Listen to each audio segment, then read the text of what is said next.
warahmatullahi wabarakatuh.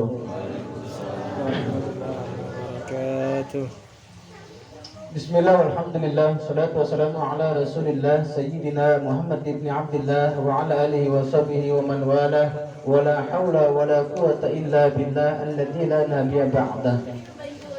Jemaah yang dimuliakan Allah subhanahu wa ta'ala, alhamdulillah malam hari ini Allah subhanahu wa ta'ala masih himpun kita semua di dalam ketaatan kepadanya. Malam hari ini kita masih dikumpulkan oleh Allah subhanahu wa ta'ala di taman syurga majlis ilmu bersama pemuda insyaf. InsyaAllah majlis pemuda insyaf sesuai dengan namanya. Siapapun yang datang ke sini mudah-mudahan Allah subhanahu wa ta'ala perbaiki akhlaknya. Siapapun yang datang ke sini mudah-mudahan Allah subhanahu wa ta'ala perbaiki ibadahnya. Siapapun yang datang ke sini mudah-mudahan Allah subhanahu wa ta'ala memperbaiki rezekinya. Amin ya rabbal. Salawat serta salam teratur curahkan kepada uswah kita Sayyiduna wa Nabiyana Muhammadin Rasulullah sallallahu alaihi wasallam, panutan umat, Nabi yang paling mencintai umat, Nabi yang selalu didambakan oleh umat, Nabi kita Muhammad sallallahu alaihi wasallam. Hadirin mukaramun, para asatidz wal asatidah, para alimul ulama, wabil khusus yang sama-sama kita hormati dan Allah subhanahu wa ta'ala muliakan guru kita yang tadi sudah menyampaikan nasihat diniyahnya, Al-Mahbub Al-Ustaz Zihad Bidin wa ta'ala fi tuli haiti wa syarifah. Amin. Semoga Allah subhanahu wa ta'ala memberikan keberkahan kepada beliau, berkah umur, berkah sehat, berkah segala-galanya, dan dimudahkan semua urusan dunia akhiratnya oleh Allah subhanahu wa ta'ala. Kemudian yang sama-sama kita hormati dan Allah subhanahu wa ta'ala muliakan mudirul majlis, pimpinan daripada majlis ta'lim pemuda insyaf, Bapak Rizki sekeluarga. Kita doakan mudah-mudahan Allah subhanahu wa ta'ala memberikan keberkahan kepada beliau sekeluarga, diberikan keberkahan umur, diberikan keberkahan usia, diberikan keberkahan pekerjaan, dan dimudahkan oleh Allah subhanahu wa ta'ala semua urusan dunia akhiratnya. Begitupun juga kita yang hadir di sini yang tidak saya sebutkan namanya satu persatu, mudah-mudahan Allah subhanahu wa ta'ala memberikan yang terbaik untuk kita semua. Tidak pulang kita dari majlis ini kecuali Allah subhanahu wa ta'ala hapuskan semua kita punya dosa, kecuali Allah subhanahu wa ta'ala perbaiki kita punya akhlak, kecuali Allah subhanahu wa ta'ala perbaiki ibadah kita kepadanya. Amin ya rabbal. Jemaah yang dimuliakan Allah subhanahu wa ta'ala, Rasulullah sallallahu alaihi wasallam tidak pernah mewariskan harta. Rasul sallallahu alaihi wasallam tidak mewariskan dunia, tidak. Yang diwariskan oleh Nabi Muhammad sallallahu alaihi wasallam hanya dua, jemaah. Nabi Muhammad sallallahu alaihi wasallam hanya mewariskan kepada umatnya itu dua. Yang pertama apa? Ada yang tahu tidak? Yang pertama ulama. Al-ulama warasatul anbiya. Ulama itu adalah pewaris para nabi. Kalau seandainya ulama ini adalah warisannya nabi, artinya kita harus menjaga warisan tersebut dengan baik. Kalau seandainya kita diberikan warisan oleh orang tua kita, manfaatkan warisan tersebut dengan baik. Pun demikian, ketika Rasulullah sallallahu alaihi wasallam di dalam hadisnya menyebutkan al-ulama warasatul anbiya, ulama adalah pewaris para nabi, maka sudah sewajibnya kita untuk memperlakukan mereka dengan baik, muliakan mereka dengan baik, berikan hak-hak mereka dengan baik. Kenapa? Karena kalau seandainya kita jauh dari ulama, kita jauh dari para guru, kita jauh dari ustaz, maka celaka dunia akhirat. Naudzubillahi min dzalik. Orang-orang yang hatinya sehat, orang-orang yang hatinya selamat, insyaallah orang-orang yang senantiasa hatinya ya ta'alluq dengan guru-gurunya, Yang senantiasa hatinya itu apa? Rindu kepada gurunya. Yang senantiasa hatinya itu ingin selalu berdekat-dekat dengan gurunya. Satu hari tidak bertemu terasa rindu, 2 hari tidak bertemu terasa gelisah, 3 hari tidak bertemu semakin gelisah. Orang-orang yang di dalam hatinya sudah tidak ada lagi kerinduan di dalam hatinya terhadap gurunya, hati-hati, ini indikasi bahwa hati kita bisa menjadi sakit. Sebaliknya orang-orang yang senantiasa cinta kepada gurunya, satu hari nggak ketemu sama gurunya, Masya Allah rindu. Ustadz bagaimana kabarnya? Jarang banget yang WA saya seperti itu, jarang. Ustadz bagaimana kabarnya? Ustadz bagaimana ini? Ustadz bagaimana? Masya Allah jarang banget. Ustadz mungkin 2 hari nggak apa-apa, 3 hari nggak apa-apa.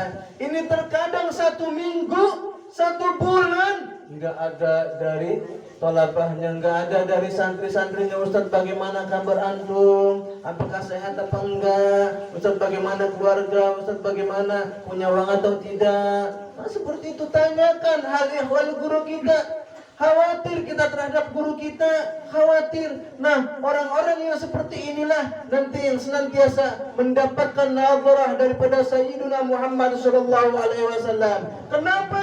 Karena indikasi di dalam hatinya itu ada cinta dengan gurunya, ada rasa mahabbah dengan gurunya. Untuk apa? Untuk senantiasa menjaga muruah, menjaga harga diri, dan senantiasa menjaga keselamatan guru-gurunya. Inilah jamaah sekalian. Itu yang pertama, warisan yang pertama. Yang kedua, warisan Sayyidina Muhammad SAW adalah Al-Quran. Al-Quran adalah warisannya Sayyidina Muhammad SAW. Kalau kita menginginkan selamat dunia, perbanyak kita membaca Al-Quran. Kalau kita menginginkan selamat akhirat pun, perbanyak kita membaca Al-Quran. Tidak ada orang yang gelisah ketika membaca Al-Quran. Tidak ada orang yang disumpahkan hatinya ketika membaca Al-Quran. Tidak ada orang yang senantiasa dirundung masalah tanpa sebab dan solusi yang tidak ada ujungnya. Untuk orang-orang yang senantiasa membaca Al-Quran tidak ada. Semua masalah yang Allah Subhanahu wa taala berikan kepada kita, solusinya sangat dekat. Dekat sekali solusinya. Di mana Al-Quran adalah solusi terbaik untuk semua masalah kita. Kenapa kita punya masalah? Karena memang setiap masalah itu pasti ada solusinya. Orang diberikan hidup oleh Allah Subhanahu wa taala diuji dengan berbagai macam masalah. Namun jamaah sekalian, percayalah, orang-orang yang senantiasa ya ta'alluq dengan Quran, membaca Al-Quran, maka Allah Subhanahu wa taala berikan solusi terbaik hidup di dalam dirinya. Kita jauh dari Al-Quran, kita jauh daripada tuntunan hidup kita. Kita jamaah sekalian diberikan pedoman oleh Allah Subhanahu wa taala berupa kitab suci Al-Quran. Kita berpegang teguh kepadanya. Orang-orang yang senantiasa berpegang teguh kepada Al-Quran, maka tidak akan pernah disusahkan oleh Allah Subhanahu wa taala. Bukan berarti tidak pernah diberikan ujian. Ujian pasti diberikan oleh Allah Subhanahu wa taala, tetapi di hatinya selalu bahagia ketika mendapatkan ujian daripada Allah Subhanahu wa taala. Jemaah yang dimuliakan Allah Subhanahu wa taala. Kita kalau seandainya beli ponsel, jemaah, ini saya analogikan.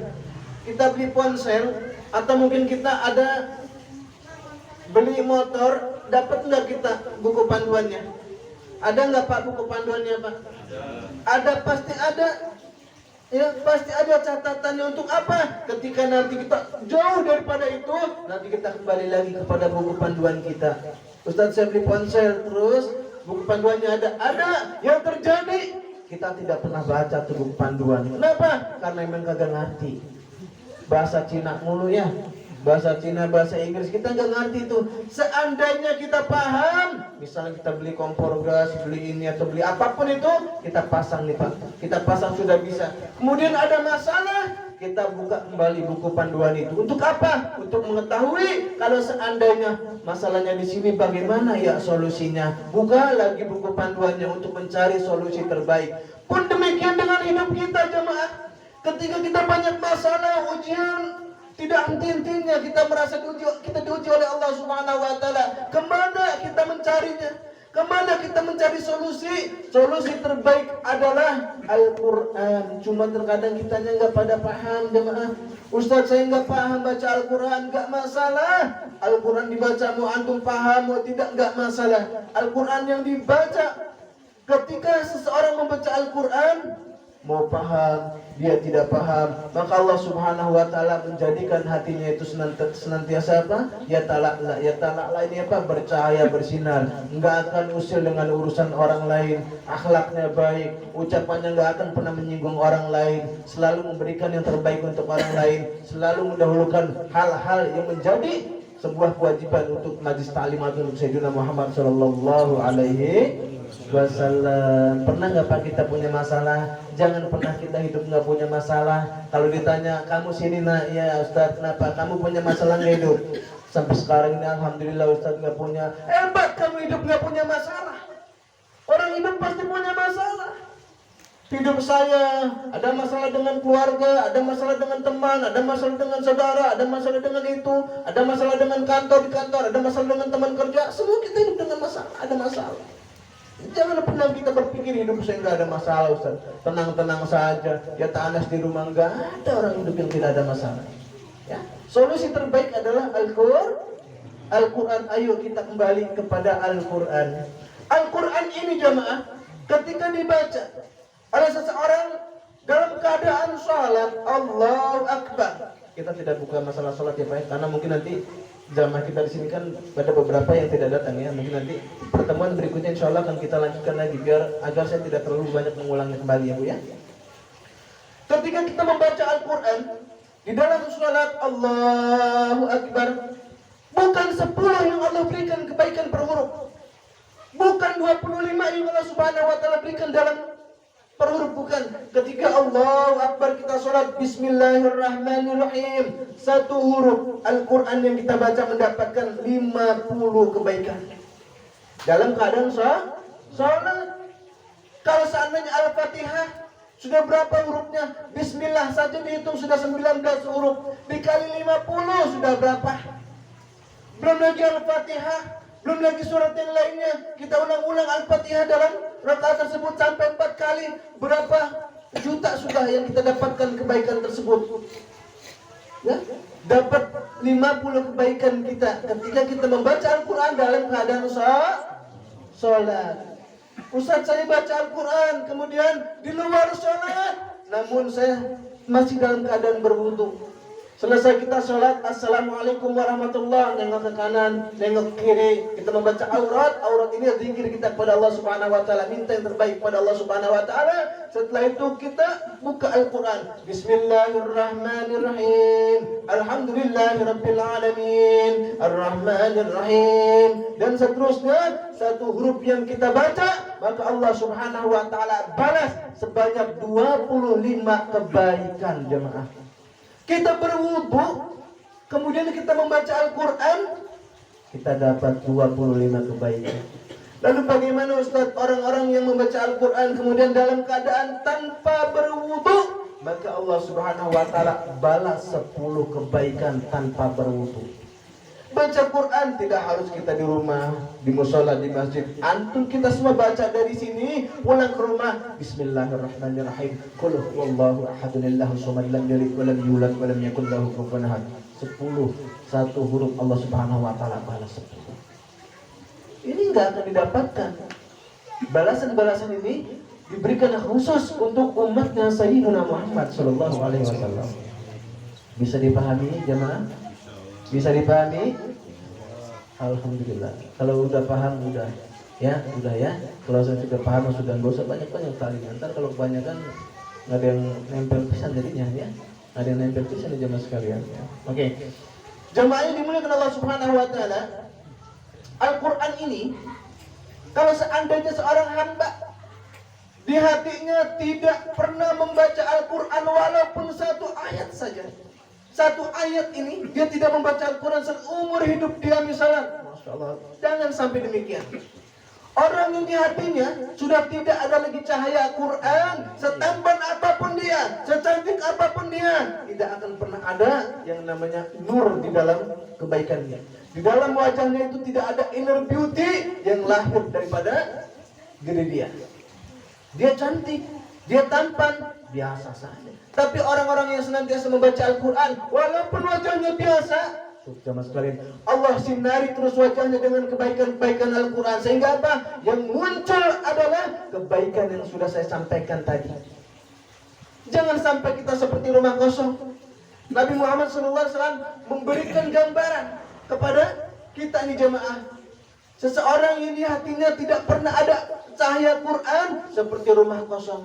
Rumah kosong, sebagus apapun rumah itu, kalau seandainya kosong, tetap saja yang ngedemenin itu dedemit, syaitan, genderuwo, pocong, kuntil anak, apalagi gerandong, apalagi tuyul. Kenapa? Rumahnya kosong, nggak ada yang nempatin jemaah. Dinempatin siapa? Yang tadi sudah saya sebutkan. Begitu juga manusia, ketika di hatinya ini sudah tidak ada lagi Quran yang ada di dalam hatinya, seperti rumah kosong. Dilihatnya itu nggak enak, Pak. Dilihatnya itu tidak nyaman. Tapi rumah yang di dalamnya senantiasa dibacakan Quran, walaupun sedikit dibacakan Quran, itu terasa adem itu rumah jemaah sekalian. Apalagi ada majlis ini, masya Allah, luar biasa. Ya, luar biasa. Oleh karenanya, terus tanamkan cinta kita kepada Al-Quran, jemaah, tanamkan cinta kita kepada Al-Quran. Kemauan kita untuk membaca Al-Quran. Ustaz, saya agak paham ini. Bukan masalah antum paham atau tidak. Kalau bisa mah ya paham, kalau saya bisa mah paham maknanya. Tapi tidak harus, kita harus nunggu paham artinya lalu kita membaca Al-Quran, ya. Jamaah yang dimuliakan Allah Subhanahu wa taala, sebelum saya tutup, sebentar lagi kita akan mengadakan acara besar jemaah sekalian. Tentunya ini membutuhkan apa? Kontribusi dari semuanya. Ibu-ibu, saya perhatikan. Ibu-ibu, bapak-bapak,